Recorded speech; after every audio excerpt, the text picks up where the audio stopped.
Il faut que tu maîtrises ce genre de questions pour le TOEIC. They demanded that the technician fixes, fixing, fix the issue without delay. Alors là, ici, il faut tout de suite que tu repères un peu la structure globale de la phrase. Ici, la phrase, en gros, on est dans une phrase au subjonctif. Pourquoi? Parce que en gros, on a they demanded that, donc ils ont insisté pour que quelqu'un, le technicien en l'occurrence ici, fasse quelque chose. Tu vois, donc quand on a they demanded, they insisted, they required, that, donc que quelqu'un fasse quelque chose, ça c'est une structure du subjonctif en anglais. Donc ça c'est un peu globalement les structures de phrases en anglais à un peu connaître. Et ici il faut savoir que comment est-ce qu'on forme le subjonctif? En fait c'est juste avec la base verbale, ok? Et donc la seule base verbale ici qu'on a c'est fix. They demanded that the technician fix.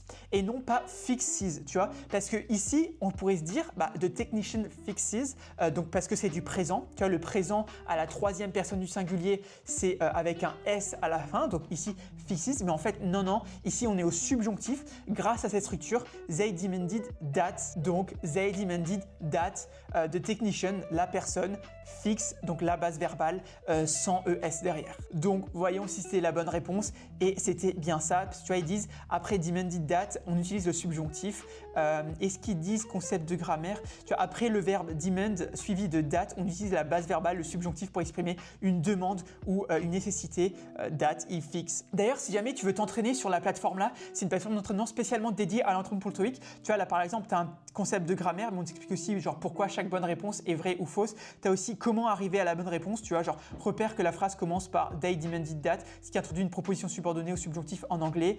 Souviens-toi qu'après les verbes demand, suggest, recommend, on a le subjonctif.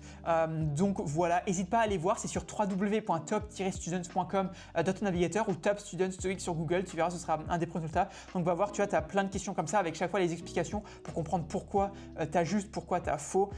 Donc voilà, n'hésite vraiment pas à aller voir. Et sur ce, aussi n'hésite pas à t'abonner parce qu'on fait des vidéos comme ça d'entraînement pour le TOEIC tous les jours. Et sur ce, moi je te dis à demain pour une nouvelle vidéo d'entraînement pour le TOEIC. Allez, ciao!